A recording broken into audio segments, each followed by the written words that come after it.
B'investiment ta' aktar minn 3 miljun euro ġie inawgurat il-proġett ta' reġenerazzjoni tal-Pjazza tal-Birgu mid-Deputat Prim-Ministru u Ministru għat-Turiżmu Ian Borg u l-Ministru għat-Trasport Chris Bonnet.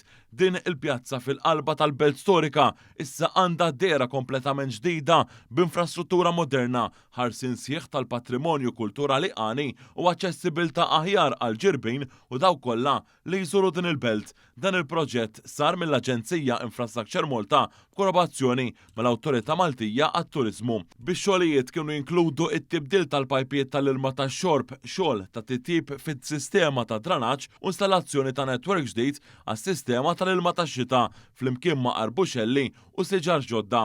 B'dan ix-xogħol tneħħu wkoll il-linji tal-elettriku u s-servizzi minn mal-faċċati sar xogħol preparatorju biex fil-futur jiġu installati charging pillars, ġie installat dawl ġdid u stenza roti. Permezz tal-proġett il-maġġoranza l-pjazza issa saret waħda pedonali.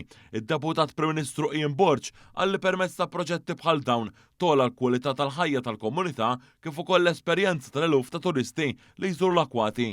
Dak li sar fil-Birgu u li qed nagħmlu wkoll ma' entitajiet bħal Infrastructure Malta, l-Awtorità tat-Turiżmu fi bliet oħrajn huwa illi ntejbu l-kwalità li ma' kwalità titgawda mit-turisti li jażlu iżuruna. Il-Ministru Chris Bonnet spjega li din il-pjazza se sservi ta' mudell għal kif l-infrastruttura moderna u l-preservazzjoni storika jistgħu jimxu id fit. Reġenerazzjoni ta' din il-pjazza jidħol propju fil-viżjoni illi kellu il-Gvern fil-manifest elettorali tal-2022 u anke l-viżjoni futura ta' fejn nixtiequ mmorru b'dawk li huma il-pjazzezz ġewwa l-irħula u l-bliet tagħna. Il-Kunsill Lokali permezz tas-Sindku John Boxall laqa dan il-proġett li jirrappreżenta investiment sinifikanti fil-belt. Ġie spjegat li minħabba is-sensitività mill-aspett arkeoloġiku ix-xogħlijiet kollha ta' skavar u restawr saru taħt is-supervizjoni stretta ta' monitoraġġ.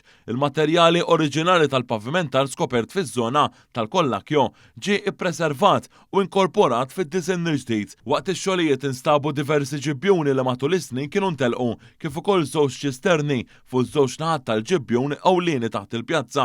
Dawn tnatfu u qed jintużaw bħala parti minn sistema ġdida tan-netwerk tal-ilma tax-xita li se taħżen l-ilma fihom biex jintużaw skont il-bżonn. Preżenti għaċ-ċeremonja tal-inawgurazzjoni kien hemm ukoll il-Kap Eżekuttiv ta' Infrastructure Malta, Steve Ellul, kif ukoll il-Kap Eżekuttiv tal-MTA, Karlo Mikallef.